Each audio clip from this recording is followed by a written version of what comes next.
Rolling.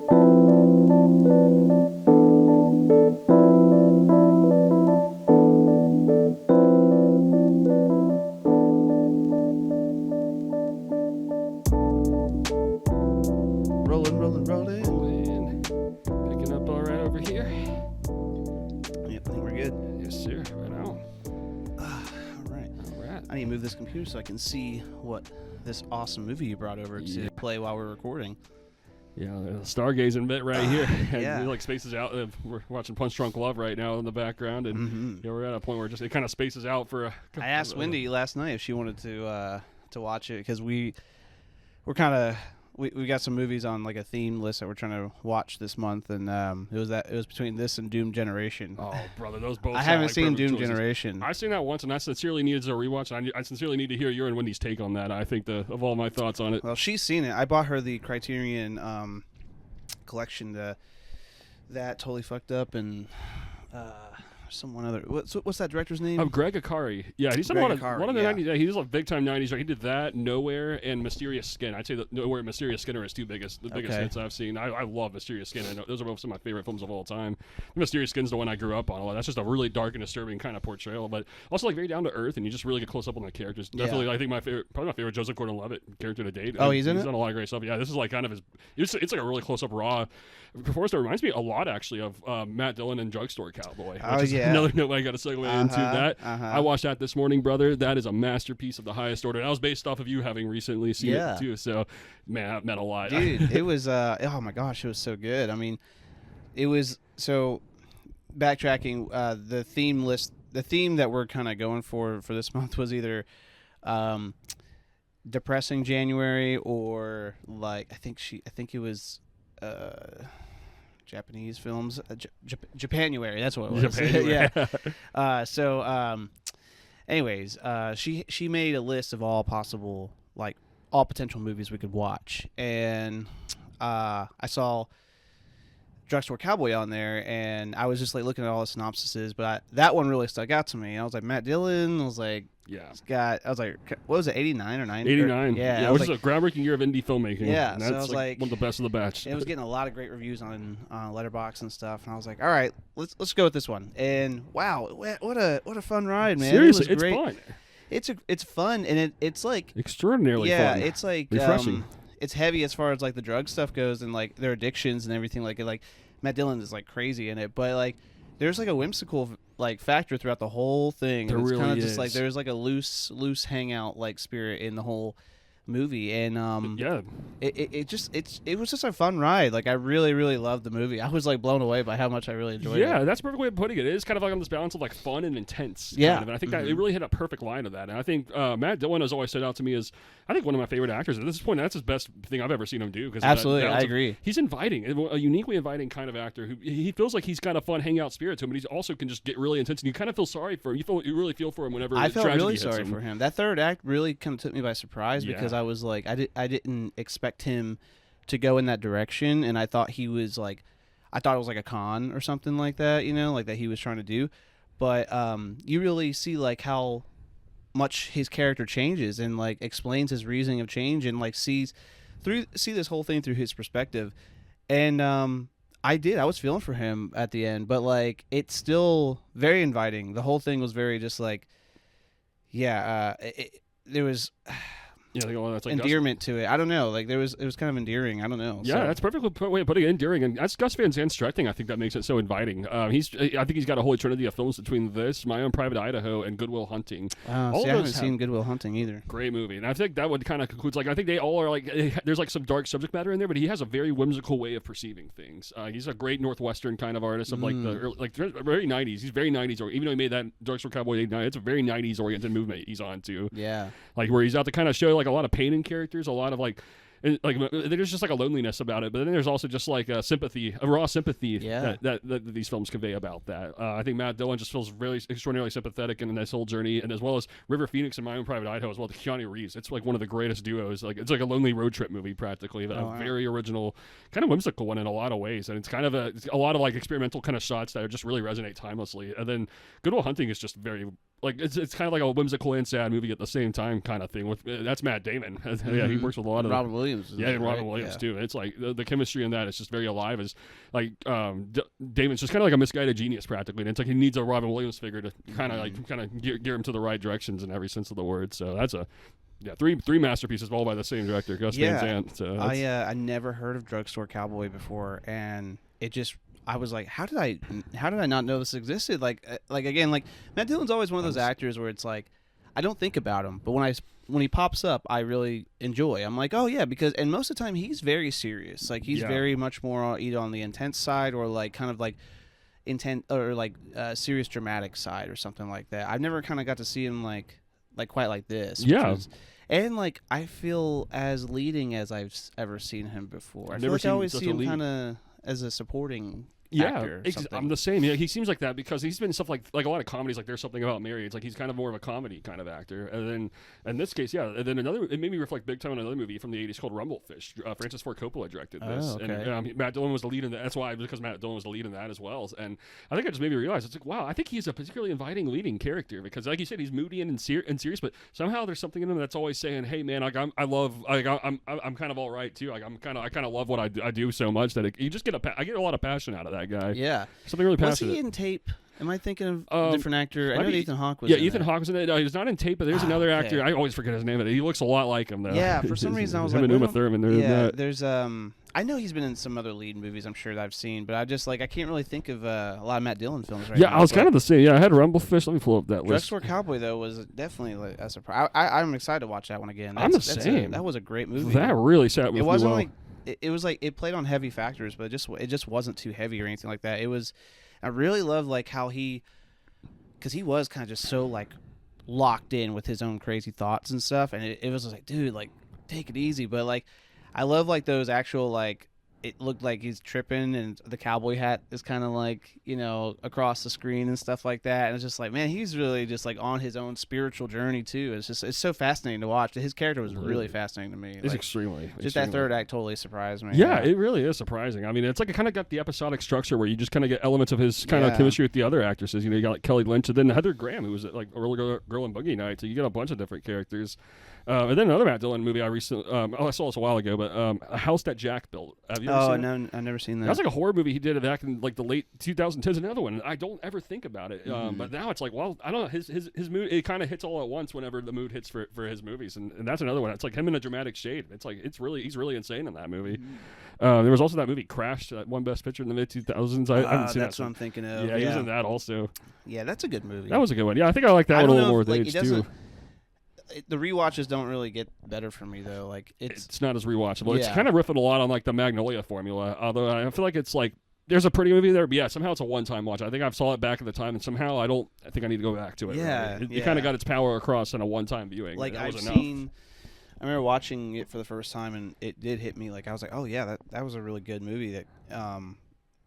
But every time it's on now, like I watch like a scene or something that if it's playing, and I'm like, that's enough, Like I'm kind of just like I kind of know how this rolls, and I don't really need to watch the whole thing. So yeah, you kind of get the gist of it exactly. Yeah. And I think like his other shades are just entirely fast. Like Drugstore Cowboy, I mean that was just such a fascinating shade to explore. And Rumblefish, and there's another. He was also in Asteroid City. I forgot about that one. Recent Wes Anderson movie. Yeah, I haven't seen that. He had a bit in that as well, which recommended. That's a great. I think I've only seen the 50s.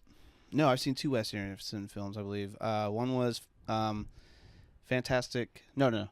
Fantastic Mr. Fox? Yeah, he did that. Okay, Fantastic Mr. Fox. I was getting it confused with like a Disney movie or it feels a Pixar like movie. Yeah. I mean, it feels like that. Fantastic Mr. Fox, which was amazing. I love that. Love that movie. Did he make Bottle Rocket? Yes, he did. Yeah, I love that movie. That movie. That was fun. It. So fun, Great. Dude. You never see Luke and Owen Wilson together, really. You do, but like they like them leading a movie like that together. It was so cool. It is original, man. I think they have a great chemistry that kind of shines in all of that because I feel like you can kind of see where like similarities and differences kind of happen when they're in a movie together. Yeah, and it's a really makes it for a complete whole. Like they explore a lot of light and dark. Luke Wilson, for the record, me and Wendy always talk is the better brother. Like just in an underrated way. Just like I really Luke Wilson is so great. He is amazing. Yeah, he is stunning. Owen Wilson's awesome too. I love Owen Wilson, but Luke Wilson's on another level of charisma. Yeah, absolutely. Says it gets across everything. That movie is like so different than any of Wes Anderson's other movies, isn't it? It's like got much more grounded. Yeah, I'd say Bottle Rocket's a lot more of a simplicity about it. I think the other ones are a little more layered, complex, and like the storyline a lot. But Bottle Rocket just kind of follows these guys just hanging out in a hotel room, and I mean, just hanging out, getting in the random scenarios. Yeah, but it's like but really even like the them, color palettes and stuff, right? Like, doesn't Wes Anderson do like a lot of like kind of poppy, bright, big time? He's very symmetrical and things like that. Big time, big time color schemed heavy. Big time, but detail oriented. You could say very close up on his characters.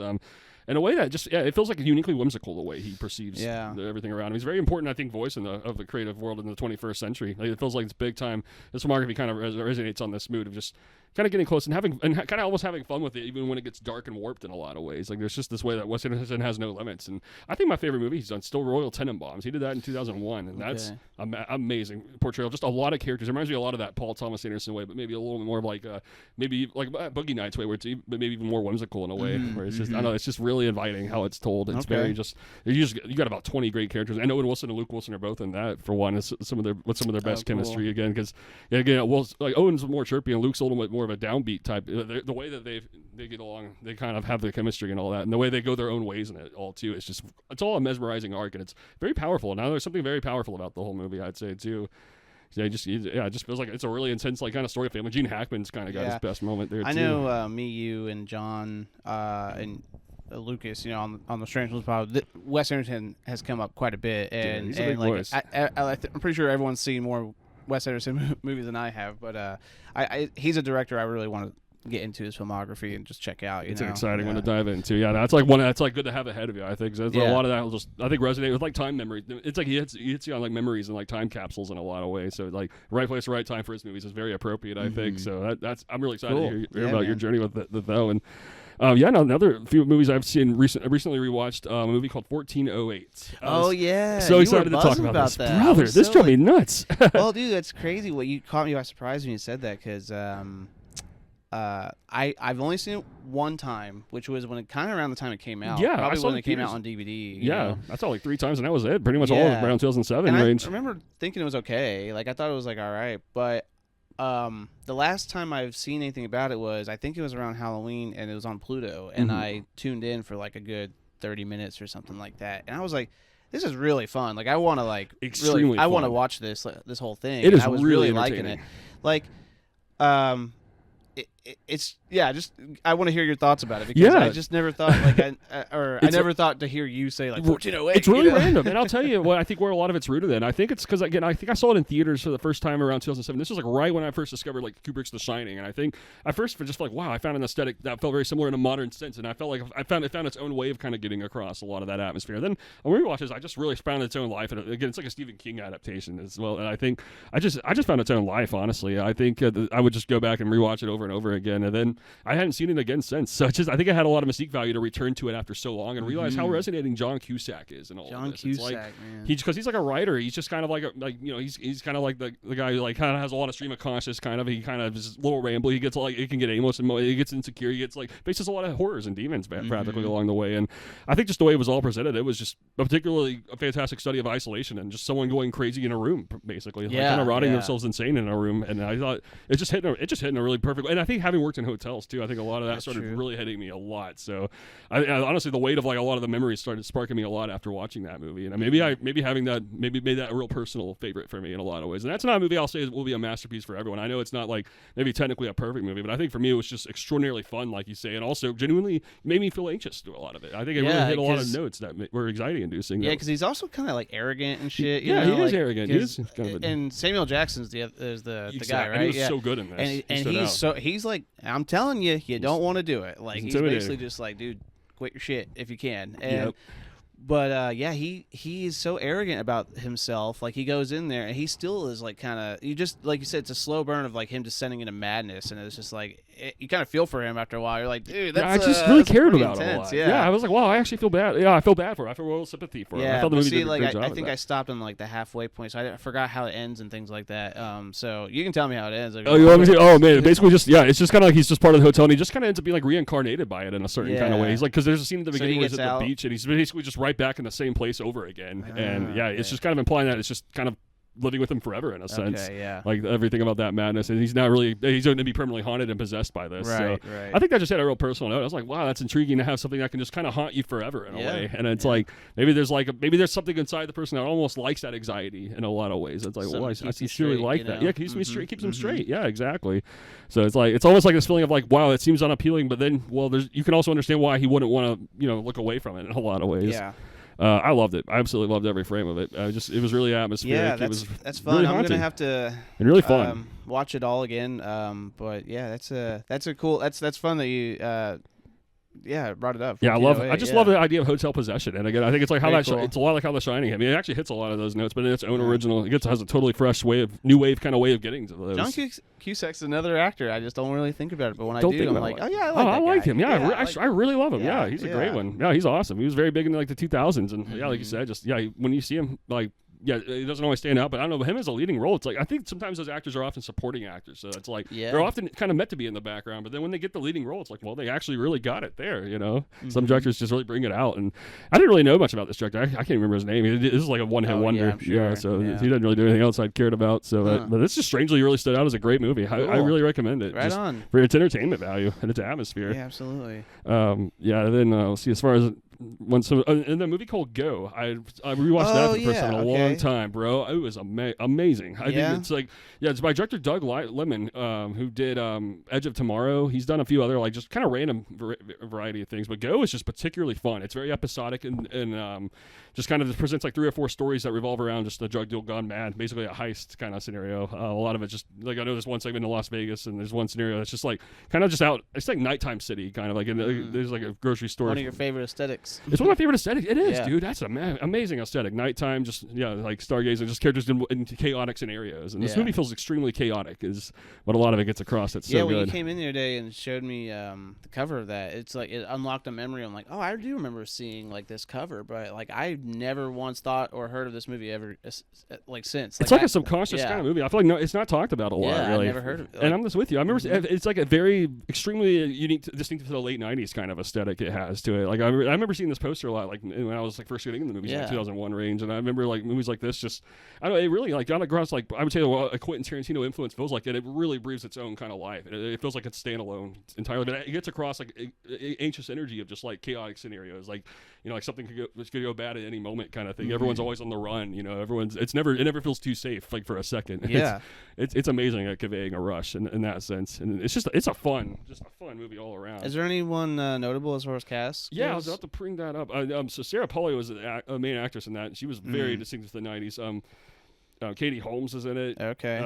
Breckin Meyer, Timothy Olyphant. Oh, Timothy Olyphant. I like him. I do too. I like him a lot. So it's very distinctive to the '90s though. It's like all those actors. It's like a lot of those actors like we're just like really big at this time. So that was an absolute favorite. I strongly recommend that. Yeah. Okay. Gotta add it to the list. Yes, sir. Yeah, absolutely. Ever since the Lord, that's a great one. And then kind of just wanted to reflect a little bit. I know we've talked about this some recently, but just reflecting on how much Eyes Wide Shut has been influential in all of this. I'm very curious how that's kind of stirred your imagination as a late. I mean it, because every time I see you, we kind of it comes up still, but I can't stop thinking about the movie, man. It stuck with me. It really did, and I think it's starting to seep in my imagination and creativity. That and like One Battle After Another have really kind of been like just strong movies that has inspired me. But I would say probably like thought-wise, imagination-wise, I've been really kind of brainstorming some concepts with some characters and kind of keeping a very tight perspective on it, almost like a kind of a almost just like a story that kind of leads this character into one thing, and you just kind of roll with it, like Day in the Life or some sort, exactly. Or a chain of events. But anyways, like I think the way they were, both those stories kind of were told themselves. I think it was just like Paul Thomas Anderson again is just so detail oriented. I think I'm really I'm trying to slow things down. Like I don't have to. I know if I think like, okay, A, B, C, like, the character's going to go do like this, and this. Well, maybe he can, but maybe he doesn't have to just go straight to this, and this. Maybe it can just like, let's take our time getting there and that's stuff. Exactly and it. Eyes Wide Shut kind of just left a I don't know, I think more of like a direction and lighting and something like a impression on me. I mean, like, when we were just on set this last weekend over for our buddy Kaiser's, and we were shooting his film, or the film Avoid Life, and you were in it, and I had a lot of scenes I had to do that day, or like a lot of stuff I had to do that day, and in the first part of the day, I was taking some inspiration from Eyes Wide Shut of just how they were handling certain situations. Cause, I was really sensing that. Yeah, and then downstairs, like when we were shooting all the crazy stuff, like, and you were in it, I was kind of thinking more of a Paul Thomas Anderson like approach to that. Like, I was just like, let's just slow this, like let's just make this like a super dramatic, intense, like it's like slow paced, detail oriented, and just inviting about the tone. Yeah, so I don't know. I think like I'm just it's not that I'm like every day sitting here wanting to watch the movies or something like that, or like crafting intent, like trying to craft something right away, but it's like I can tell those two movies are gonna be part of my, like, when I'm talking about what influenced me with all my work, those are some of the movies that what got me there. Some of those timeless movies ever made. I agree with you. I think those stir them. It's like the most subtle ways imaginable, honestly, how those movies are influenced. Just extraordinarily subtle, but like so wild, inviting, like, and chaotic. But yeah, man. I mean, those are great. They were really exciting. I'm just so happy I watched them. I'm just seriously, I know, really, right? That's how it feels. It's the simplicity of just the fact those films exist, And I think what hit me on, like, Eyes Wide Shut feels like a new movie every time. Also, kind of like how I described all the Paul Thomas Anderson movies, and I think Eyes Wide Shut's that way because I think my latest viewing, I realized just more and more how calming the tone is in that movie. It's like it's unsettling. There's a horrific angle to it, but I think I'm more and more sensitive to where it's a kind of a comforting tone that Kubrick achieves. Yeah. It's not a comforting movie, but there's a calm about just the cinematography. It's so colorful in the lighting, and I mean, it's really lush. It's really dreamy. I know it's original. Like, it is very dreamy, and I really just like how all those scenes were like framed, and just like this slow anticipation of like, because the thing is, like, we don't know the whole time. It's just like, and like he doesn't know. He's just slowly trying to, peel back the curtain, and it's it definitely. I just like that approach, and I really, really loved that. I think I watched it around Christmas time too, because it's so Christmas aesthetic heavy and throughout the whole, with everything, the lights and everything. So I don't know. I can't wait to watch that one again. I think the pacing was really good on that too. So yeah, just like you, I just like I'm growing up with that movie every year. I don't know, just more and more that movie. I can't wait to watch it again. Yeah. And having it on your at your place when we recorded the Eyes Wide Shut episode, dude, that was stunning. That was mesmerizing. That's like when we watching it around Christmas time, especially. I'm like, wow, I've never been that so sensitive to how much just attention to detail the Christmas lighting. Yeah, it's like we were just counting the Christmas trees as we were watching. Literally, it's like it feels like almost every other frame practically the way it is, and I just can't get over that atmosphere. So if you guys want to hear more of us geeking out about Eyes Wide Shut, we have a whole episode, basically. Not the whole episode wrapped around that movie, but yeah, it was on. We were watching it. I think it was like couple days before Christmas, so that was fun. But those are definitely living in my brain right now. I know what you mean. Yes, I've got some ideas. I can't wait to kind of try to put out in my own artistic way. And like that's kind of been getting me with TV Land, man. Like TV Land, I just feel is such a different project for me, in a lot of ways, and directing wise and shooting wise. I'm shooting it myself, I'm editing it, I'm directing it. It's very. I stripped back everything for this movie just to kind of try to tell it as ambitious as I can, like without a huge crew or anything. Like, last few movies I've been doing, I've been working with big sets, and Kubrick did Eyes Wide Shut. And I'm just like, you know what, like, let's fuck it. I can do everything by myself, and not even to prove that. Even if it, like, I'm not trying to look for like a technical masterpiece. I'm looking for a creative. It's like an original voice in there. Yeah, this is just something for me to do. Like, this is my passion project, and I know how to do it, like, in the way I can do it, and and not shit on it. So, but anyways, like, I really just love, like, I'm editing it right now, and I'm like, this is already very, very interesting, like, as I think, in terms of pacing and characters and the slow burn to it, and seeing, like, what's going to happen to this situation. So it's cool, man. I'm really excited about it, but I can feel like I'm shifting in a creative direction with, like, trying to tell stories like that. I think Cho also shows that too. Big time. Long takes on a lot of stuff. Drawing things out and really just giving attention to detail on the characters. Yeah, all that lives in my imagination timelessly. We do with Cho, and I think just kind of like how all the cinematography, the lighting just really holds up. Like every angle of it is just dreamy. It's simply a dreamy kind of like anxious rush in the city kind of feeling to it. Like and every sense of the word. I think that's an amazing aesthetic tone. Oh, thanks. Yeah. So, but yeah, man. Other than that, that's about it. Yeah, I haven't really watched anything. I will say though, we started watching Man on Fire last night. Oh yeah. So how you feeling so far? Love it so far. I'm only like I hate to bring it up because I'm only literally like 40 minutes into it. It's like 2.5 hours. So I'm gonna pick it back up tonight. Dude, but I was surprised by that one. So far I'm really into it. Like I'm excited to see where it goes. I can tell it sets it up just really nicely. I think it's just Denzel is just kind of like this washed up guy, obviously with some experience, and I really so far what's his name, Christopher Walken. Mm-hmm. He's a little bit more not as crazy. He's kind of like much more like he's like very like just caring as a friend. And I think. So it's just setting this whole thing up, and of course with Dakota Fanning, which she's always cool. I think she's always been like cool to watch. But she's trying to establish this relationship, this friendship and stuff. And so far it's just kind of setting up very, very nicely because you can tell it was just at the part where he was getting fucking shit face, and he puts a gun to his head and it pulls the trigger, but nothing happens. So his whole he's shifting now, I think, and that's where I'm at right now. So that's cool. It's a good slow burner. I like how it takes its time. But I saw it Tony Scott. Is that Ridley Scott's? It is his brother. Yep. Wow. That's what I was thinking. I was like, he's actually good stuff. So interesting because it kind of when I saw the Scott Free Productions and like Tony Scott's name, I was like, this kind of looks like something Ridley Scott would do.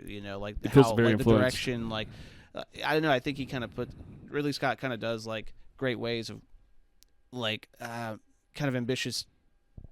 Detailed storytelling. Yeah, he is really good at that. So I don't know. I like those guys more with age. I find both directors really because I think like Ridley Scott made. Yeah, I think he really paved the way with like when he made Alien and Blade Runner back in the early 70s, early 80s, and then those are atmospheric, thought-provoking, like science fiction, like original science fiction movies. And then one of like Thelma and Louise, that was another amazing one. You got me to watch that one. Yeah, I love that movie. It was dearly. So good. That was a masterpiece. I can't stop. Dude, that's just one of the best road trip movies I've ever seen all around. And completely different than anything else he had made. And then, that's right. Like that one on the influence Tony Scott with True Romance a few years later. A very similar movie in tone. Oh, I didn't know he did True Romance. Yeah, okay. he directed it, and Quentin Tarantino wrote that movie. Yeah, and I feel like that movie. It's a near perfect movie because I think the screenplay is as great as like Reservoir Dogs and Pulp Fiction. However, I think it almost would have been a little closer to home if Tarantino could have directed it too. Although Tony Scott's directing is really good, but I think there's a few moments where the shots it feels a little dated. Maybe the soundtrack's a little bit. It's not a big deal really. I think overall it's still a wonderful movie. Yeah. Really strongly worth checking out just for its entertainment value. I do want to watch it. So many great scenes. Like one of the best scenes of all is like Christopher Walken. Like he's really insane in that. Gary Oldman, Dennis Hopper. It's a huge cast. Yeah, cool. I mean it's a lot of fun and it's also very insane, very chaotic. In every sense of the word. I really recommend that one. I gotta watch that sometime. I have a whole Tarantino box set upstairs, and I'm sure it's part of that. I haven't seen True Romance, Death Proof. Yeah, Death Proof. That's it's easily the weakest of Tarantino's filmography, but still a really good one, I think. Yeah. It's not, some of the writing's not always the best in that movie. Like some of the characters are just okay, but I think the final 20 minutes make it. I think it's seriously some of the greatest action I've ever seen. I mean, a wonderful, wonderful car chase sequence, basically. Yeah, I wanna see that one, and I know like they did like a double feature with Robert Rodriguez, right? They sure did. Yeah, he did. What's the other one called? I think Death Proof, and then Planet Terror. Planet Terror, yeah. Is that one okay? I've never seen that one. Oh, you never seen it? Never saw that. I only went with Death Proof just because of the Tarantino completion. Right. I think Rodriguez, I've not even seen a lot of his movies, so I think just haven't seen enough of his stuff to really feel a completist about it. That's why But I remember when that was released in theaters. That was a big deal when they screened them both at the same time. A lot of people really love that. I was like, I missed that in theaters, but Death Proof. I ended up seeing that, and I just really loved the action in that movie was really good. And Kurt Russell's a good villain in that too. Yeah, he's really genuinely very terrifying. It's a little animated, but it's like genuinely really good how it's all portrayed. Nice. Yeah. I've seen Kill Bill Volume 1, but I haven't seen 2, bro, and it's been so long since I've even seen 1 that I just need to rewatch it all. Recommended, bro. I think those hold up better in time because I think when I first saw those movies growing up, I thought they're pretty good, but just didn't hit me on the same level as his 90s stuff. I'll say now, though, I think something's happened. I don't know. I think I just seriously love how he conveys Uma Thurman and all that. And I really love how the first one's like a perfect martial arts movie to me. And then the second one's like kind of like a bit of a Western, I would say. It's a very different aesthetic the second one has. Like more of a, again, just getting into a lot of intense, frightening scenarios, but a lot of chaotic action. I mean, really gory. I mean, really intense. Like a lot like how Django and it reminds me a lot of Django and Jane's level of like, insanity and the violence. But man, it's really good at getting across a great revenge story. That's what it ultimately is. Just a very epic revenge story. And Tarantino's really good at that, I think. Wow. And yeah, he makes it, I think, different there than it's like a different angle on it than he explores it like in Inglourious Basterds or Django Unchained. Kill Bill's just like in the martial arts and the kind of like the neo-Western tone, which is totally different than Django Unchained or Hateful Eight's Western tone. Like this one just feels like a lot more of a just I don't know, like a very just unpredictable kind of it's like a martial arts and the Western meets the Western kind of really. It's an amazing movie though. That series is a great one. Yeah, that's good. Yeah, but I did watch Jackie Brown last year, and that was awesome. That's one of the best. I love that movie. Yeah, I love that one dearly. That'll be a good rewatch. Seriously, yeah, Jackie Brown's one of the all-time best. Yeah, did you see where George Clooney came out and was like, he brought up Owen Wilson, Matthew Lillard, and Paul Dano, and he was like, it would be an honor to work with any of you all. He's like, we don't need more hate out in the world. It already sucks, you know. And those guys are way too good. Yeah, it's just like, because I'm still kind of blown away that Tarantino was. I'm still mad about that. Yeah, no, I feel like that's permanently stinks. It just kind of rubs his it rubs it wrong. Legacy. His art's a genius, but the personality is not the best. Yeah, that's so crazy. Yeah, I know. Yeah, Lillard's one of my all-time favorites. All three of those. Dan is one of my all-time favorites. Owen Wilson. Those are all literally some of the greatest actors of the 21st century, and I love Lillard because he was in. He had a part in David Lynch's Twin Peaks: To Return. That's like one of the best characters I've ever. That's my favorite performance by him. It is intense as it gets. I mean, extremely intense, and it's really cool to see him into that because it feels kind of off in a weird way. Like he's still kind of like his like goofy personality, but like just putting that goofy persona in a really insane scenario, kind of like how Punch Drunk Love's doing. It's like a goofy personality in a real life kind of thing. He's basically just falsely accused of a horrible crime, and it's like that's to me that's maybe one of the most anxiety-inducing things to explore. I love movies that explore that so well. Right. Just someone just in the wrong place at the wrong time and just totally cornered about something he's too just brain fucked to understand. It's really intense, kind of going through that. Yeah, in a lot of ways. So that's a great one. Yeah, that's and talking about like rewatching stuff. I just watched that's one. Twin Peaks Fire Walk with Me. That was the Twin Peaks movie David Lynch made back in the early '90s. I can't stop rewatching. Oh, really? Too right now, just because Damn. I think it's He's made a lot of Twin Peaks, man. Seriously, crazy. Man, he did. There's like how many movies and then all the shows? Yeah, well, it's like that movie. It's just like so many different sides of it. Yeah, it's like there's that show. There's like the early '90s series he made, which is kind of like the Kyle MacLachlan showcase. And then there's Fire Walk with Me, which is Laura Palmer's like the main character's kind of like main story of she was really psychologically tortured. It's basically like an insane horror movie. Then there's like Twin Peaks: To Return, which is it's its whole other experiment altogether. Which is almost that's the one you talked about last time. Yeah, which is almost not even really has nothing to do with anything else Lynch made with the Twin Peaks series. It's just kind of his own movie disguised as that that series. Okay. But yeah, I think Fire Walk with Me just hits kind of like in that psychological horror sense where it's just like, wow, it's like talking about someone who's in the most tormented scenario possible by way of Cheryl Lee, and there's no way anyone can understand her. There's no way anyone can get out of it, basically. It's just like supernatural forces just basically possess her whole family. Oh, shit. And man, it just, shit hits the fan in the worst way you could possibly imagine. It's so, I almost just want to start recommending that movie to people regardless if you've seen the show or not. I just want to get your take on it. It's just a great art piece of horror, I think, because I think that's what it is. It's just one of the greatest displays of just a bunch of scenes that it's just like, wow, it seems random at first, but somehow it makes more sense every time. You know, you go back to it. I think that's the epitome of a great mystery movie, and it's like Lynch is just the best mystery filmmaker. It feels like in so many levels. Yeah, he's I can see why you and so many people are like, love him so much. I mean, like I've only seen a handful of his movies, and he's one I need to study more. He's inviting. I'm actually with you, even though I study a lot. It still feels like there needs to be more with him because I'm realizing just how important he is. And I think because like maybe the ultimate summation of that is just realizing how much I think when Kubrick made Eyes Wide Shut, he was actually wanting to be like David Lynch big time when he made that movie. Same with like The Shining. I think he was really he really just realized like he kind of takes like filmmaking foundation and puts perfect personality into it. That's what it kind of gets like, because I think Lynch's tone can kind of feel like, well, that's kind of random. That can be kind of challenging, but then it's like I think Lynch by definition will always make sense kind of once you kind of take it in. He's one of those guys, he's the ultimate just take in what he's doing and then just give it time basically. Just, let's see how it stirs up your imagination, and that's kind of what's happened with Lynch. It's like, and I think he reminds me a lot of like the Spanish surrealism I'm into, like talking about this, this book I've been bringing in recently by Jorge Luis Borges. This is just a collection of just a bunch of like Spanish surrealist short stories. Okay. And that's really opened my doors. I've been reading what made you get into that one? Just it was kind of random actually. I think I just saw that a bunch of of these stories were considered some of the greatest of all time. And then I also was just interested in this director, Luis Buñuel. He was also a Spanish surrealist, kind of from the 60s and 70s, very influenced and associated heavily with Salvador Dali as well. But I think that just made me want to open up these stories and just kind of see what they were about, see how they resonate. I don't know. I'm kind of addicted to this. There's like about 50 or 60 stories in here, and I like every day I just try to find 2 or 3 that resonate. Oh, just, cool. Yeah, just understand them, really. I don't know. It's metal. It's very abstract. It's very much like a kind of simplicity. There's a simplicity to this kind of surrealism that I'm kind of obsessed with right now. And I realize Lynch, and I think I'm realizing that David Lynch and Martin Scorsese particularly have a lot of these elements infused in their filmmaking as well.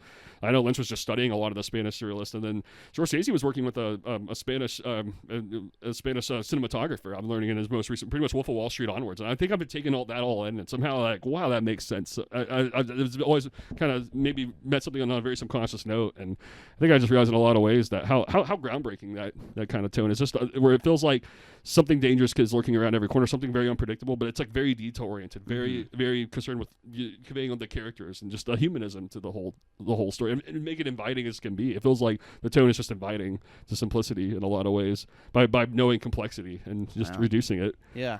Huh. Yeah, I know it's a lot, but it's like it's somehow simple too. I think that's the foundation I'm really onto. It's like I think that's what I'm obsessed with, finding satire, and this is a lot, but it's like just want to find the simplicity in all of that. I think that's the core of a lot of what I get out of reading a lot of this. It makes I'm glad you're on to the next book. Coming off of Gravity's Rainbow. Too. Yeah, that was a big one. Because Gravity's Rainbow was a really complex read, I realized in a lot of ways, and that really influenced me in such a big way that I kind of wanted just to go simple from there, almost like find stuff that are equally groundbreaking. And this book literally has like a story called Everything and Nothing. So I think that perfectly speaks to what the book kind of what a lot of this reading is kind of doing to me. There's a lot of everything and nothing about it, because it's like, remember how I've reflected on Gravity's Rainbow kind of made me just brain twisted insane when I was reading it. Every day I was like, I had something, I felt overwhelming, and kind of like something massive was about it, in a lot of ways, to a point where, I kind of want to find the ways that artists are also just kind of getting the simplicity with that too. I think that's where that kind of progressed me in a lot of ways. And again, it's like a Spanish surrealism. I'm kind of just interested in right now, just following that. Got me interested, man. These are good book recommendations. I want to get these books right now. I was planning on ordering Gravity's Rainbow, but I want to find one with a particular cover right now. And I've yet to find that for yet. So I'm giving it some time. I'm going to get this one for you very soon. All right. I can't wait. Now look for this book for you as well. So. Yeah, I'm interested. Very interested to have a discussion with you, because I think that's the thing. Reading a lot of this, it's like, wow, there's so much I want to talk about with this in time too. So I'll definitely be excited to hear your take on a lot of this stuff in time. Yeah. Just like with the gaming, it's like, I get this feeling of just go at your own pace with it, kind of about it. And I think there's just something very comforting and inviting about it, in a lot of ways. Yeah. Well, I think you're kind of figuring out your gaming journey, like we've talked about. Like, this is all kind of fresh and new to you, and very much. It's I think the last few times we've been talking, I could tell you maybe you're getting a little frustrated or overwhelmed by the games. I am, and the reason why is because I think I have discipline about games I'm great at, but now I'm okay. Well, now let's look at games I'm not so great at. Now it's like it's actually getting me a little funny. So yeah, it's like Halo particularly is where I'm on right now. It's like I played multiplayer obsessively growing up, and I had it down with that. But I think I'm realizing now it's like, whoa, I think I needed the influence of some like friends that like kind of almost segue me into that game, and I think I need to almost kind of take a lot of time to really figure out how to stand my own ground. I'm not so great at the campaigns. I tried on hard, and it's like, dude, I can't get past the first part after trying for like hours and hours and hours. I'm like, this is embarrassing, dude. This feels horrible. This actually feels horrible. I'm kind of surprised by this. Start on hard right away. Yeah, I know. It's making my ego a little bit weird. As a gamer, man, like, I mean, there is an ego gaming part of you that comes out when you get really good at a game. I'm realizing this. It comes out, and it's like, I think you kind of have to figure out like how to channel that like in a healthy way, and just like in a friendly way, because like that comes out when you're in competition gaming, when you're like playing with friends. It's like, like you kind of want to take on more, or you want to challenge everybody, and because you're really good at the game, you feel confident about it. Or like you play games so much where you start leveling up that difficulty, so when you play a new game, you're like, I got this right away. You just jump to a harder mode. But you kind of got to be humble about gaming, man. Especially now, like this age, because like I'm like, I think I still fuck, man, I can barely play a game, so like I'm just jumping right into the normal. Like I know myself, I'm like, any normal difficulty for just about any game, I'm gonna be like, that's great, because all I want to do is like get the grasp of the game. Like I want to be able to play it. I want to go through the story. I want to do all that stuff without being like stuck and without never finishing it. So if you jump straight to hard and yeah, and I'm failing, I'm like, yeah, there's no use. This game, that's what I'm saying. I'm like, well, I'm just gonna be patient. I'm gonna take a date and just, all right, get my brother August to just really get me and kind of segue me, because I think I need to be invited into this a little bit. I think, I think once I see that, I'm like, all right, I'm just gonna go on easy, normal, and just get through the campaign, just get, and then maybe you're there for the enjoyment of the game and the aesthetic, not to challenge. I'm not trying to be competitive, because I'm not like that at all. That's the surreal thing. But somehow the shooter games might just bring out a very extraordinarily subtle shade. Like Doom started it. Now it's like, I don't know, man. It's like I see that Halo's kind of more laid back. Like, I don't know, it's something a little more earthy about it. But at the same time, damn it, I want to be great at it. I don't know. It's something in me just. But I 100% agree with you too. It's like, okay, just chill about it. You know? I mean, that's with me when I actually do play online or something, especially because like I don't know anybody. I jump online, like, cause every once in a while I'll jump on Fortnite, just because that's the only thing I can actually play online with other people right now. Because I don't have Xbox Live or PlayStation Live, but I can feel it. I feel that old gamer in me kick in because it's a shooter game. Yeah. And I'll hop on there and I'm like,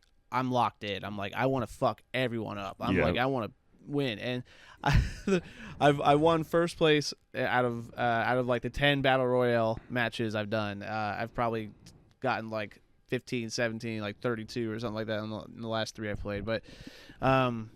But yeah, it comes out, man. But yeah, when you're just playing by yourself, man, you don't need to compete with yourself. I really found out. Like this kind of stinks. This stinks. This actually, that's like, okay, I need my movie. I need something to fill. Yeah, it's like I went through some weird emotions with it. That's actually, so funny. Yeah, it's because I think it's just this game's a huge part of me, bro. I mean, I played the multiplayer stuff so much on 2 and 3 growing up. Yeah. I was like a lot of friendships revolved around those games. It was a big deal.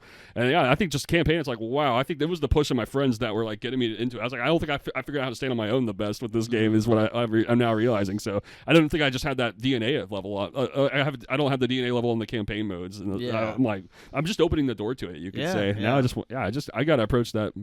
Yeah, I gotta approach it cool. I always like playing campaigns and single player stories, like outside of like, because like I like playing with my friends, but I really love gaming so much. Like I like to play by myself and go through these games and stuff. So just get to know it. Yeah, that's what the feeling you kind of get. It's like you just want to have all that time to yourself with the game. Well, it's like you basically. I mean, the more you play, story or by yourself or whatever, especially matchmaking by yourself, it's like the more you get good at it and the more confident you are. So like when if you back then, if someone was like, oh, we're going to play campaign, like, oh, hell yeah, like hop right on and be able to play. Or you do start challenging yourself, like, you know what, I'm going to go for legendary this time. I'm going to go for heroic this time. And, being able to play through the campaign on a higher difficulty is even more satisfying. You're like, oh shit, now you start feeling like you're really experienced playing the game. So you just gotta dip your toes in it, man. That's it. Don't get over. Yeah, it's silly. Yourself. I can't explain it. Yeah. It's so funny. I think it's because it was part of me. I was like, well, it's just like a childish shy just kind of flies out of me when I get into that game. So yeah, I gotta get. Still learning. I got Halo installed, ready to go. So after this, we'll jump on it. Yes, sir. I need a fresh perspective on it. Yeah, very much. So I'm really excited about this one. Man. Yeah, I'm excited about all of us run. I'm excited about the series ahead, honestly. I mean, I want to just go through 1, 2, and 3 and Reach. I want to go through all of it really in time. Yeah, I mean, if you do play them all in time, I mean, it's a great series. I mean, I would go with 1, 2, 3, and then go to Reach, because then Reach kind of takes a lot of the mechanics and graphics and everything that Halo 3 was working on. And pushing it forward, so it's like it's carried back into the prequel game, but it's like still very much the same as like aesthetic and style. Like you're like a group of Spartans, like, and it's really fun. It's really, really great. Halo 4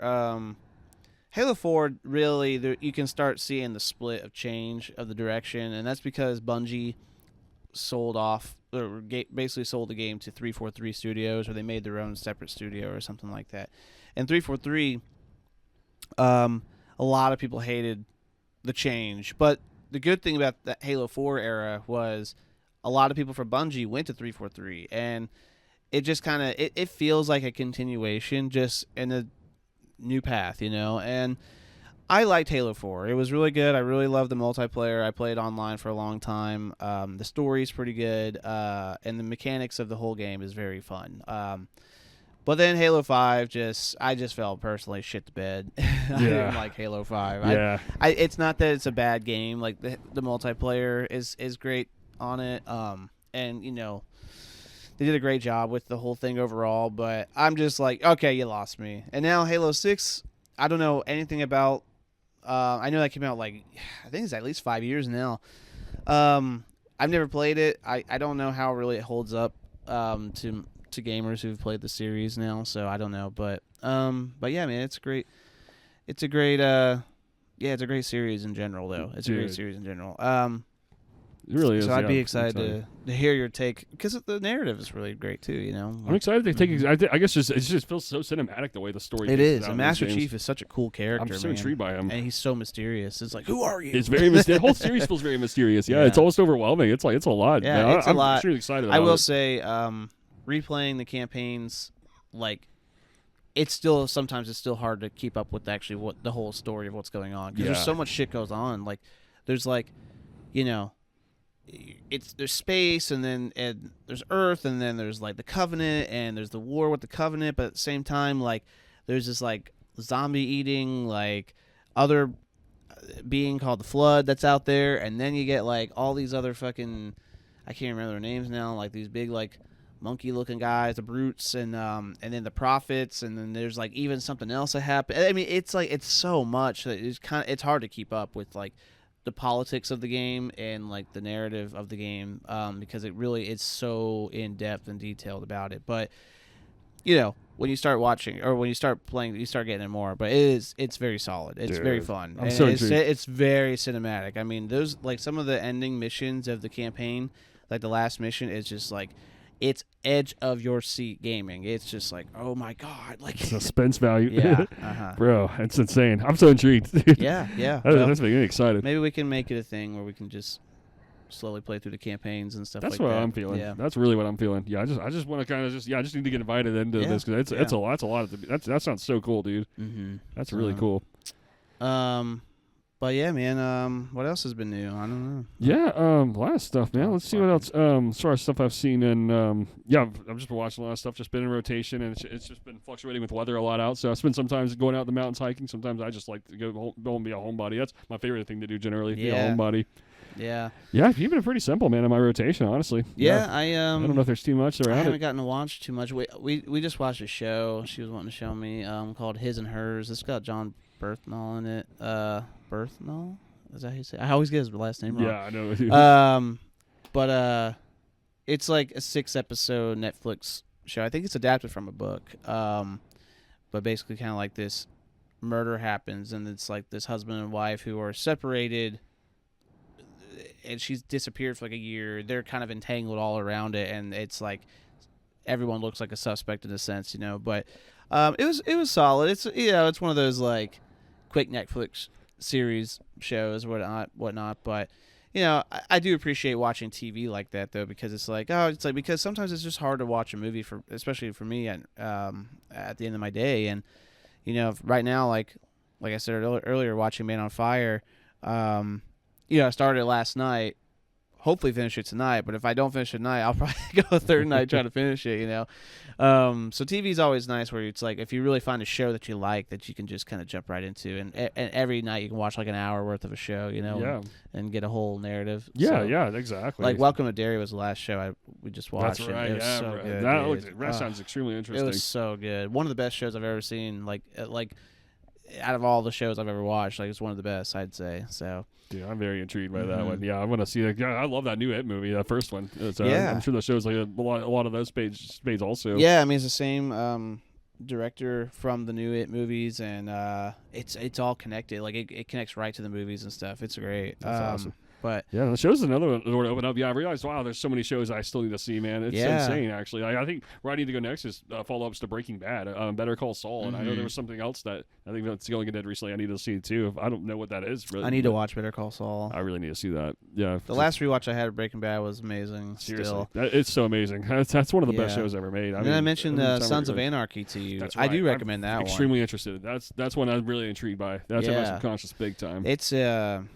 It's badass, dude. It's just I've seen a few clips of it. I'm like, when I've seen of it, that looks overwhelmingly stunning. Like some of the best like road, I think what I saw was like, I think it might have been one of the last episodes. It was like a brief clip. It looked insane what was going on. Well, the action's intense. Like it's gritty. It's drama. It's a lot of heavy shit that goes on in that, and the character's just so good, man. You just follow this biker gang, and Jax is the leader, and Jax Taylor, he's just like.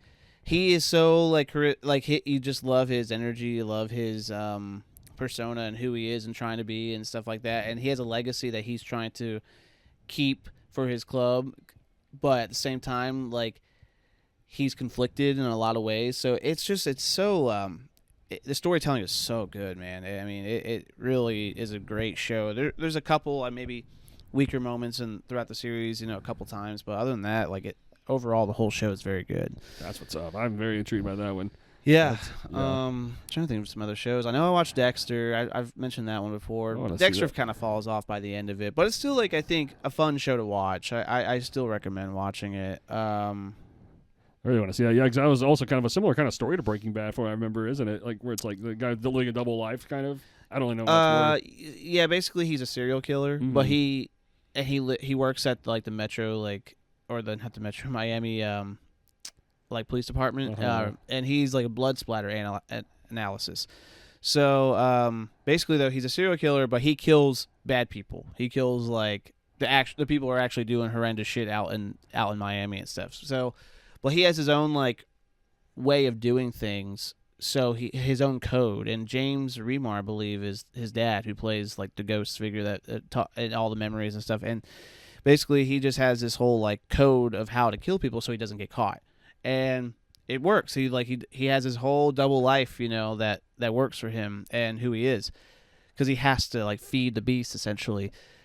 But what happens is more like actual like serial killers start popping up and all this other things that, like, kind of go on in Miami, and it just kind of ends up becoming way too close to him. Like, John Lithgow is one of the villains. Oh, wow. Yeah, in season 4, he's the Trinity Killer. I know. I really want man, that season is insane. It's absolutely insane. The ending is just like, oh fuck, like, it's tough, man. So a lot of, like, it has that kind of charm for, like, 5 seasons, and then it just kind of starts going down, and the ending is a little whack. But then they did, like, a revival, New Blood, and it takes place, like, years later, and he's, like, in Alaska or something like that, and or he's in some northern city or whatever, and his son comes around and looks for him, and it's, like, really, really good.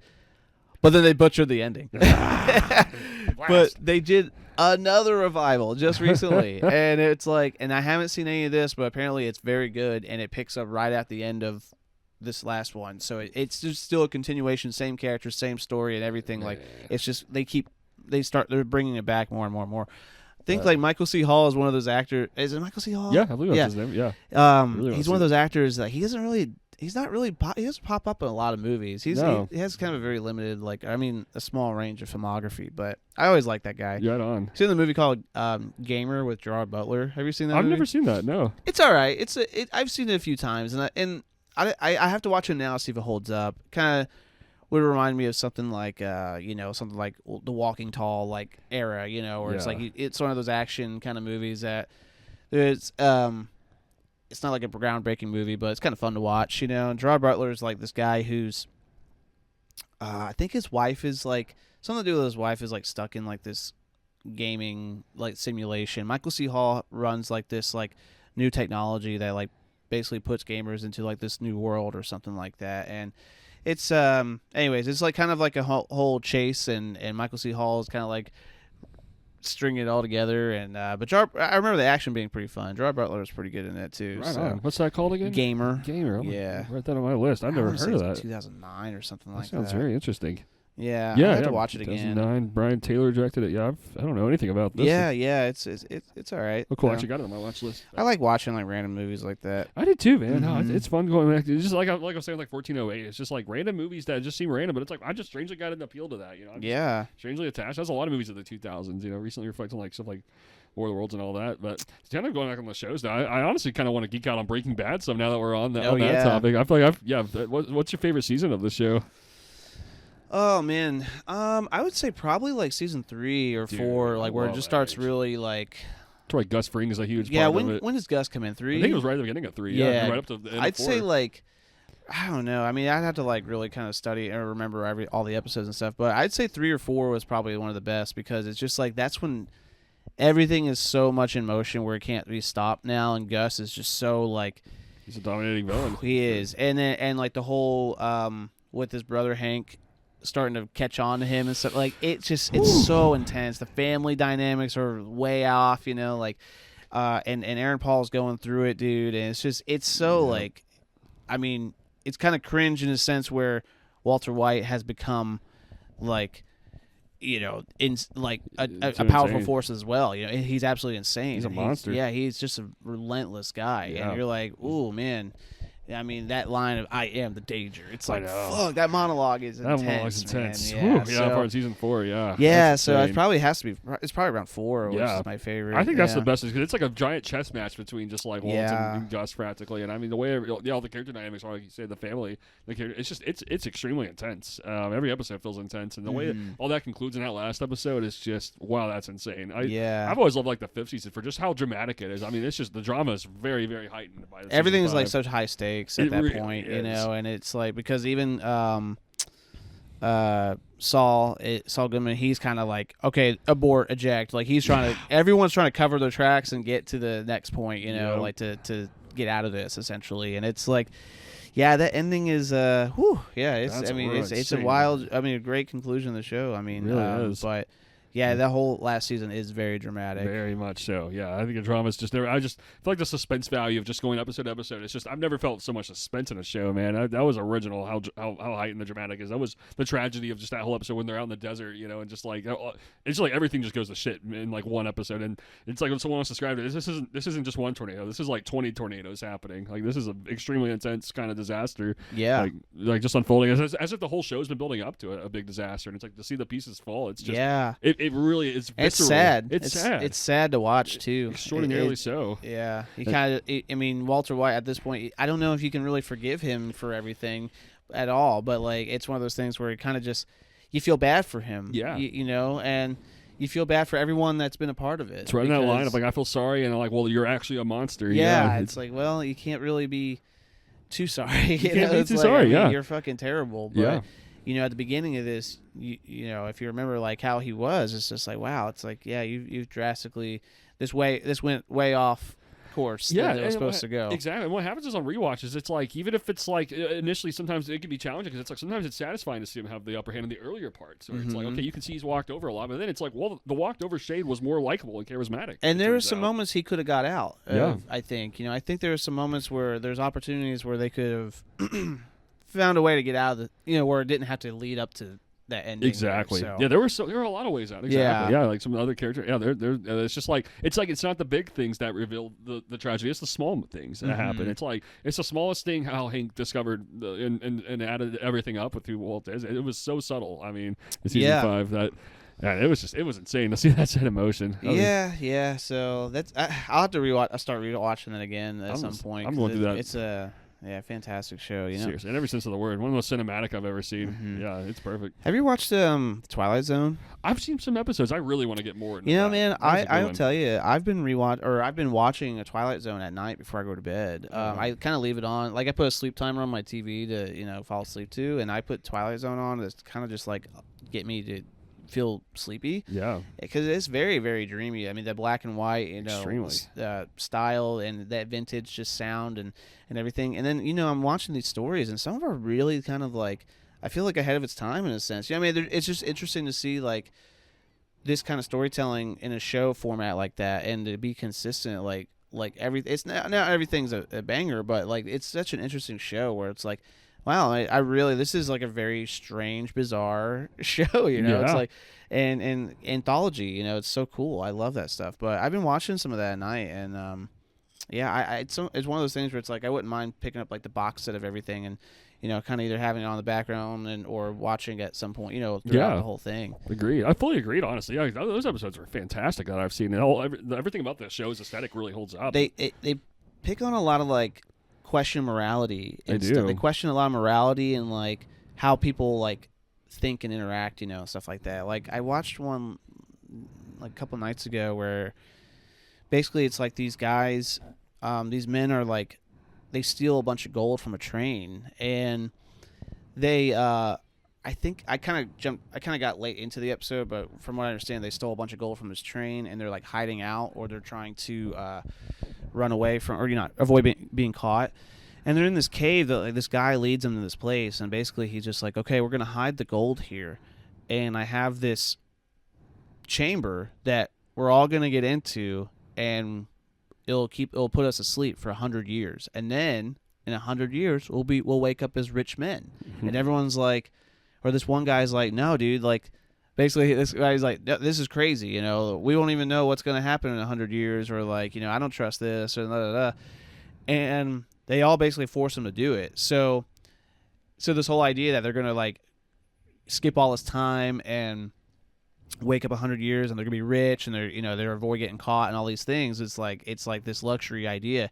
They go in, they wake up, and it's like apocalyptic, like wasteland looking, you know, and there's no one to be found, and it just ends up being like the two guys at the end, and they're like, one the guy who got him into this situation in the first place, he's like they're walking this desert and he's losing it. He's like can't keep up and everything. He wants water, and the other guy who got basically suckered into it is like, oh, one sip of water, 1 bar of gold. And he's like, that's how it is these days, you know, whatever. That's how it's gonna be. And so he basically loses all of his gold all the way through, and at the very end, he gets killed by he kills the guy, but then he dies from like dehydration out with his gold out in the desert. And then it pulls up later, it's just like this futuristic car, and this husband and wife gets out, and he's like, oh, some guy in the desert probably lost his mind out here, he died. And he's like, you know, he was trying to give me this gold, but because when he sees him, he's like, anything you can help me with, I'll give you this gold. But he dies. And he's like, he's trying to give me this gold, and she's like, oh, that was like that was like a currency a long time ago or something like that. He's like, yeah, we don't. It's like scrap. It's like scrap now. He just throws the gold back out in the desert and they drive off. And it's just like, that's so crazy to think, like that whole concept of like, it's such a weird tale of like morality, you know, like human greediness got them to this point. And that's I really, really love that kind of storytelling. I just think it's so cool that they were able to pull that off in that show. Seriously, I love that thing. It's just like consistent kind of really weird, strange, bizarre scenarios in that show. I think that's interesting. But it's interesting. But yeah, it's for me, I've been just kind of putting it on at night and watching it go to bed. Dude, that's super cool, man. I'd love to have those shows on. Just anything that's like addicting like that, you know? Yeah. I mean, it's like you're thinking about it day and night practically. It stirs your imagination a certain way. Yeah, it really does. Kind of, I mean, I don't know. TV and movies, I think I always just get so fascinated by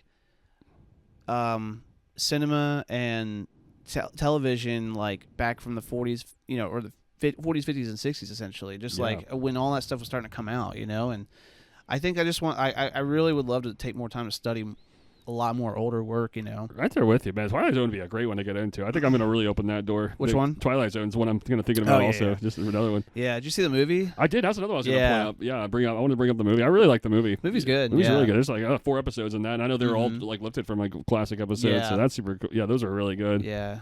I have the movie upstairs. Yeah, that's what's up. Yeah, it's a good show. Yeah, I like 40s, 50s, and 60s. That's a good era for TV to study more. I definitely need to take in a lot of shows in that. Well, range. A lot of it's probably, you know, a lot of stuff from the 50s or I don't even know how long, or I don't know when TV really started coming around. I want to say 50s. I want to say 50s is when it started. I know movies came out, you know, before that, but well, you know, a lot of stuff back then, you know, besides the cartoons, you know, some vintage cartoon stuff or whatever, but like I'm sure it's kind of very outdated, but I just think Twilight Zone still holds its appeal. I don't know. I had to study it more, but so far, like, I mean, I really like watching it. They're like you said, just good episodes. Like kind of morality tales. They're unpredictable, unsettling. I think in every sense of the word.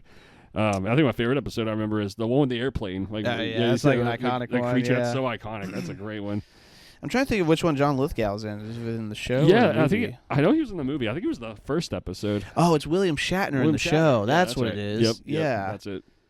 Yeah, that's interesting. I've seen the episode and the movie part of it. That's definitely like a lot of like haunted hotel aesthetic going on with all that too. So it's always one of the best aesthetics I think to return to. In the end of the day, as 1408 kind of revealed to me, I think there's something very, very attached. You know, plane aesthetics are really interesting too. Aesthetics, big time. Yeah, I like Red Eye. Red Eye was a fantastic. I love Red Eye, dude. Did you ever see this movie called Flight Plan? Flight Plan. Flight Plan. Yeah, with Jodie Foster. Yeah, that was a good one. I really like that. I like that one too. That one actually does hold up well. It's like a good thriller. Yeah, I remember watching it a lot at the time. I had that on DVD too for Man, yeah, I was just thinking Yeah, of that a lot one. of times. I kind of came around that same era. I think I was right when I first got into Jodie Foster. I hadn't seen Silence of the Lambs or Taxi Driver yet. At Yeah, that me time. too. So I was like, there's a Jodie Foster movie there I was into. Me too. That's what got me into her. Yeah, one of my favorite actresses of all time. That's a really cool movie. Of course, there's snakes on a plane. Oh yeah, I never even saw that movie. I just heard about it all the time. That was quoted everywhere. I need to watch it again. I know it's absolutely bananas, but it is chaotic. At the time, there was this marketing thing that they were doing where you could call a number and it would like you give them someone else's number, and it was Samuel Jackson would leave a voicemail to somebody, and it'd be like, and basically just saying crazy shit, saying something about the planes and snakes on the plane or something like that. But he was like all loud and crazy and and whatnot. But yeah, that was. I'm tired of these motherfucking snakes on this motherfucking plane. Everyone quoted it, man. It was so quotable. Yeah. Yeah, I gotta watch that one again. That seems like a fun party movie to watch. Seriously, yeah, that does kind of have that big time. Another door to open up is I forgot if we've ever discussed director Henry Georges Clouzot. Is that name? No, I've never heard that name. He did a movie called Wages of Fear and Diabolique. I haven't heard of those. Yeah, he was taking on movies. He did these movies throughout the early mid 1950s. They were just some of the most intense thrillers I've ever seen. I was actually shocked at how much it reminded me of like that Breaking Bad feeling. I was like, I can't believe movies like this existed in the 50s. And I know Hitchcock was initially called to direct a couple of these movies, but then he turned them down. I think he wanted this guy to do them. I really recommend his filmography. Like they're very unassuming. You don't expect them, but they're just really intense slow burners. Like they kind of run almost entirely on suspense value. They're almost 100% meant to just be edgy or see suspense. Wages of Fear is just like a really intense car chase. Actually, the same plot as Sorcerer. That was the original version of that Sorcerer movie. That movie, which is crazy. I'd be curious if you like this one. You might like this version better. Actually, this one aesthetically, I think a little bit of a better movie in how it's paced. It's very over the top in moments, but it's just the suspense. It's a very slow first half, and then the second half happens. It's just edgy or seat suspense. Like a car, somebody could blow up. Characters could literally die at any moment. And Diabolique is a story of just working at a school, and these teachers decide to murder their principal, and then basically they can't find the body anywhere, and it turns into an extremely anxiety-inducing scenario from there. That's just the start of it. So those are two I really recommend for just like movies that don't seem like it would be a lot, but once you get into it, you'll be shocked at how timelessly engaging they are in the suspense value. Just unpredictable morality tales, you could say. Yeah. Just watching the scene of Adam Sandler beating the shit out of these guys. Dude, this is one of the best scenes. Yeah, it's like he gets the courage to stand for himself after just going through all this. And he meets these guys he was running away from earlier. Now he's beating their asses. It's so satisfying. Yeah. It's like Paul Thomas Anderson's a real like risk taker in the writing, because I feel like you kind of see this guy like it's such a soulful thing of like the guy gets courage because he finds what he finds in this whole story. He finds something newfound love that awakens him. I just realized he did another shot right there. That shot of the camera on the door and it slams. He does that all throughout One Bad After Another. He sure does. Yeah, that is a big, that's really cool. And I think that is really cool too. He's consistent, man. He is consistent. But yeah, this what a great movie, man. I mean, and like that's the thing about Punch Drunk Love. I think it kind of feels like a lot of moments kind of happen unexpectedly. It's very unpredictable. Yeah, it's very anxiety-inducing, but it's like there's also like a whimsical kind of tone about it too. Although it's like it's like a sadness about it as well. It's original in every sense of the word. I love how much these moments draw out. Like these takes are very long, like slow paced and long. Like right here, it's like you just got a long take of him just walking into a building. That's the thing, man. It's so detail-oriented. There's a lot to learn about this movie, man. Seriously. Like that you can learn, I should say. I hope I can find an actor one day. I mean, I know I have actors I could use in our local scene and things like that, but like, it would be so cool to take an actor who is used to doing some sort of, some sort of role that he's used to doing, and then bringing him to a sense like this. Absolutely. Like a different perspective. It's almost like putting like a larger than life persona into and just like anxiety inducing scenarios. Almost like very like realistic, like kind of what happens. Kind of what's the dynamic going to be. Yeah, absolutely agreed. This is very inspiring to see. Like I don't know, just Adam Sandler in a movie do a movie like this, because him as this comedian, and it's like I don't know, see him just get this insane, like just this kind of like it's so cool. It's so fascinating. Absolutely, yeah, it's so cool to see like, a little more dramatic, you could say, in this case, but it's like really inviting the way this is all presented. And this is almost like building up to like a final villain right here. Yeah, it's like Seymour Hoffman, man. Oh, this whole last kind of bit is great. This whole confrontation scene, this is mesmerizing. And it's got a dreamy way of direction all around. I agree. It feels very floaty. I agree. It's dreamy. Yeah, it's original every sense. It's like I love that he wears that blue suit the whole movie. he does, yeah, just inevitably. Yep, the blue suit. He's got that harmonium that he received at the beginning. He keeps it right there. Yeah, you have the same outfit you're wearing in most of TV Land too. Yeah, that's right, exactly. I love it, dude. Yeah. Yeah, I love it. I had a friend who recently dropped off a harmonium in my room recently too. And I was like, what is that? A harmonium? Oh, that's an instrument, kind of like a piano. It's like a mini piano, sort of. That's pretty much what that is. Okay. Yeah, I had a friend drop off one for me recently. So I was like, whoa, that's cool. what are the odds, dude? Oh, really? One of those? Yeah, literally. I remember how unique that thing looked. That's crazy. Yeah, isn't that crazy? Wow, I've never seen one in real life. I know. Yeah, I got one now. So yeah, I really do. I'll bring it sometime. I should bring it next time. That's wild, isn't it? It's kind of a crazy coincidence.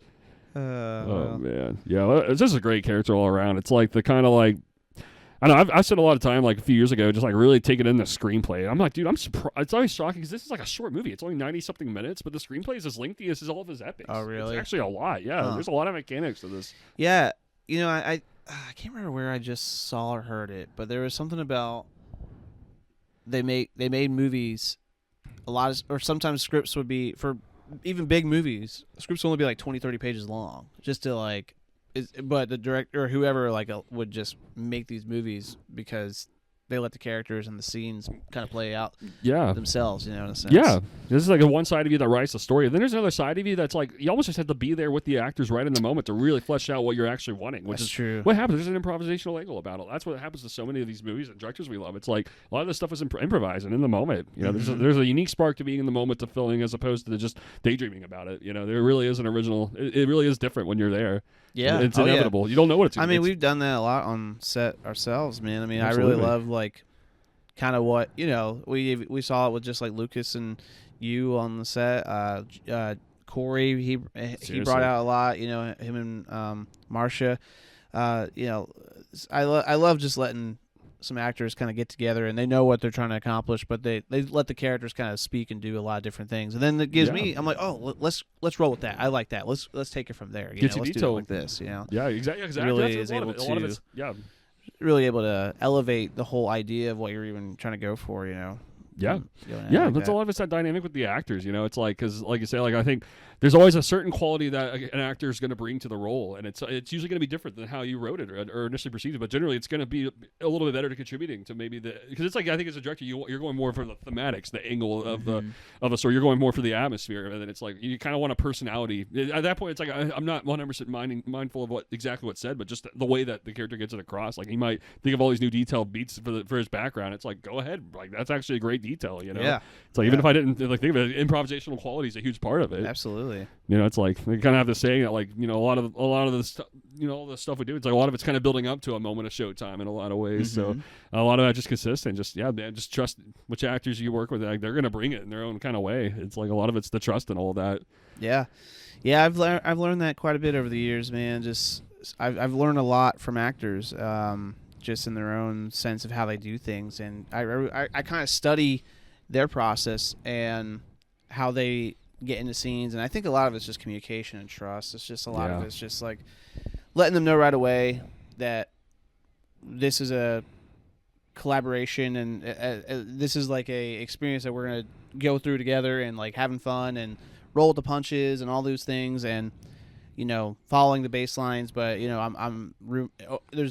the room is open for adding more improvisation or anything like that, and then communicating about like what works and what doesn't work and things like that as we go. And I just really love seeing both sides of the coin, and just no matter what at the end of the day the movies end up being or where they stand as far as like my filmography goes, I think thoroughly, like most of my sets I've really enjoyed just the process of creating the experience right of it. There it's with just you. it's so interesting and so empowering, just overwhelming. I mean, it's really just like I never thought I would be able to do stuff like that when I was younger. So it's just so cool to be able to get to a place where it's like, oh man, I've had these memories of making these movies, and that itself an experience that is very growing. Like you learn and grow from, and absolutely connect with people on. It's very cool. Yeah, so. It's cool. It is a great thing. A great thing to set up a moment like that with other people. Yeah, share that with people. Yeah, you feel it in the air once you're done. Or when you're really cooking, you feel it in the air. You and do, then big like time. When you're done and like you're saying that's a wrap, I mean everybody is like on a high after that. It's like and you don't really know where to take it. Do we party and celebrate? Do we? That's always it. Are we fucking all beat and tired, and we got to go home and go to bed and things like that? It could go either way depending on the time and place and all that stuff. But it's there's definitely this kind of community that's and bond that has been formed and this magic that's in the air. It's just like, we just did that. That's awesome. Be the catalyst of something. And we feel really good about it. Yeah, everyone's like, man, that kicked ass. I really love what you were doing. I love what you're doing. So that's feel uniquely rewarding and good to operate on those sets and really execute what you want out of it and get others to see what you're seeing. It's like I think a lot of times as directors, it's like you have ideas that live in your mind for years. Those ideas get lonely, and to make it communicated and social is just about the most satisfying feeling of all. Yeah. To have someone believe in like your idea or just like see where it goes is I mean, that's tremendous, So it. Sometimes these ideas they just got to be told. They got to be told, man. Exactly. Something needs to be spoken, because hey, you never know how many minds you're gonna resonate with. You never know who's gonna take this and just be in love with it. You just never know where it's gonna go. Yeah, absolutely. So there's so much there, brother. I can't wait. Yeah, we got some more stuff we got to do soon. I just talked to Kaiser about filming the scene with you soon, so I'm gonna write that up and see what you guys think. I'm looking forward to that, man. Just talking about some of these locations like Greenback Castle and Anaheim's, these are really resonating. Oh yeah, you met the other guy I was wanting to kind of bring in on that. Yeah, scene. I did. Yeah, I can't wait for all that. That's right. Yeah, Calvin, I'm excited about that one. He's a nice guy. Seemed really nice. Mm-hmm. Yeah, I'm excited. So I'm excited to kind of see where the last part of these scenes go and then we'll have a whole movie wrapped. Yes, sir. I can't wait, bro. You say you're getting into the editing. You're getting to all these scenes. I'm kind of breaking ground. I'm just kind of starting it out and whatnot. But so far, it's really, I'm excited to kind of see. I'm at the part right now where you're in the house watching TV. Awesome. And I'm editing it like a trip, dude. It's like it's very trippy and. As far as like you watching it and stuff like that, so man, I'm excited, man. I can't wait to share more. It's a lot, brother. Yeah, it means a lot going through it because it's like the acting through it's one thing, but I know it's going to feel totally different once it's on. I see it on film. I don't know what that other side of the conversation's like. So I have a lot of excitement and question marks about the feeling of it. I can't wait, dude. Yeah, it's so cool. It's a very exciting process. Yeah, it is. So. Well, I guess that's about all I got, man. Is there anything else? Let's see if we got anything we can conclude all this with. I'll say one more movie. I know we talk about this all the time, but I mean, I just got to say it again, Licorice Pizza is just a perfect movie. I rewatched it again the other day. I watched it twice the other night, actually. Oh, my gosh. Yeah, it's an addicting movie, much like Punch Drunk Love is. I don't know. It's like, that's uniquely lovely, and I think a lot of it's just because now I've read Gravity's Rainbow. I think that movie, I understand. I feel closer to that movie now somehow. I think there was a lot of that influence going into Licorice Pizza. A lot of because it's set the same year the book was written. I think that's a big reason, 1973. So I think it just made it more detail-oriented in every sense. I think there's a lot of character beats in that movie. That movie kind of gets my ADHD kind of racing a little bit, so I think I just always want to slow that movie down a little more, just really taking the details of it. Because it's like, man, that's a gaze. I don't know, like the whole scene where they're at the restaurant and they're going out riding the motorcycle, the golf course, rigging the community with them. I don't know. There's something uniquely magical about all that. Like all the Showtime scenes, like just like kind of like the charisma of just like I don't know, like just Gary Valentine's character, Phil Simmerhoffen's son, right, Cooper Hoffman. That's what. I really love that character. I'm like, it really just represents a lot of just like youthful enthusiasm I feel about life, and I think it's like Paul Thomas Anderson wanted to convey the ultimate kind of youthful enthusiasm that's timeless in a person is good to preserve, and I think that movie's just insanely good at getting all that across. Yeah, and Sean Penn's great in it. Tom Waits is great. There's so many good side characters. Like Benny Safdie's in it. Bradley Cooper. Bradley Cooper is one of the best. He's so awesome. goofy. He's completely funny in it. Yeah, no, I don't know. There's just more reasons to love that movie. I think with time, I don't know, it just keeps revealing itself. There's a carefree spirit in there that kind of just I like seeing them hang out. And it's mm-hmm. It is ultimately. And she's carefree. she's very supportive and but sets her boundaries and things like that. And he's just like head over heels, but at the same time he sets his own boundary. He's making his own way, and so it's just like I like their little back and forth, that they have going throughout the whole thing, and just it's just where they go. It's literally them doing stuff and figuring things out, but you just kind of follow along with them, and it's really it feels very fresh or gazy, just kind of carefree in the spirit. So you got that right, brother. But exactly. It gets to the cross perfect. Yeah, I mean it's just so many, just more. It just reveals more with all that, and just like the best kind of hangout space. I think the early '70s just I don't know. There's a lot of influence in that kind of hangout culture, the way that a lot of this art depicts it. So wow, it makes sense in very subtle ways. It's really cool. Mm-hmm. Yeah, that was a nice little watch we had. Last month. Yeah, I guess it was. It was yeah. a month ago at your place. Yeah. Well, I think it was a night. I was here for pretty late one night. Yeah. That was like the perfect viewing. I felt that was just absolutely the perfect whimsical kind of note to be on. For sure. Yeah, and also The Master too. Just I rewatched that one the other day also, and that's just such a perfect movie as well. I think just the dynamics between the characters, like talking about the ultimate intense and calm movie at the same time. Because that's what I realized about a lot of stuff, and a lot of the stuff in art. It's like, I guess like there's definitely a calm and intense side to all of it. And it's like. Maybe I don't know. Maybe that book just kind of, or maybe that movie just really felt like the best of both worlds in a lot of ways. To me, The Master does, where it's like you kind of get like characters that are intense, but that intensity doesn't really go anywhere. So it just ends up kind of being like, all right, we just kind of understand each other better after having gone through all that. Just particularly by way of Joaquin Phoenix and Philip Seymour Hoffman. I just think the way they understand each other is very original. And Amy Adams and all this too. It's like there's a kind of a trinity there that's explored.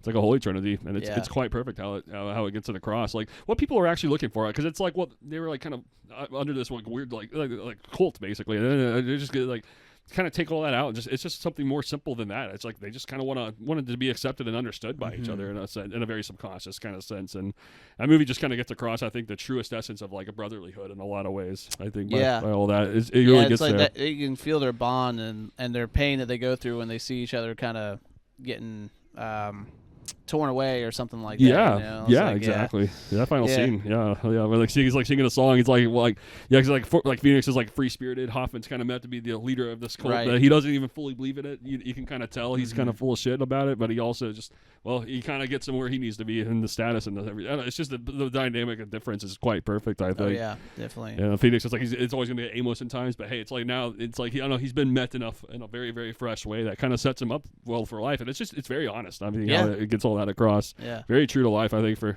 so many people. Me and most people watch it. Like, I think we all have there's always a moment, something you're gonna like reflect on that'll just kind of mean something timelessly to you in a lot of ways, and it'll get you through like any of the glory and pain. Like it'll get you through all of it. When you set up that kind of foundation. Well said. Yeah, brother. Well said. Thanks, brother. Well, those are two really good ones to watch, man. PTA will, I think, forever be like the top director. He's always going to be the one we go back to. Yeah, absolutely. He really is the best, man. It's just simply put. Yeah, this stuff is just timelessly influences the imagination. Yeah, I could even throw Magnolia in there, but that's too ambitious. I think we're about out of time. So I'm ready to go play some Halo, man. I am too. That bug's really built up. So let's hit Well, thanks for listening, and I guess we'll see you on the next one. Thanks for listening. Podcast. Thank you very much. Thanks as always for listening, and have a great one. All right, yeah.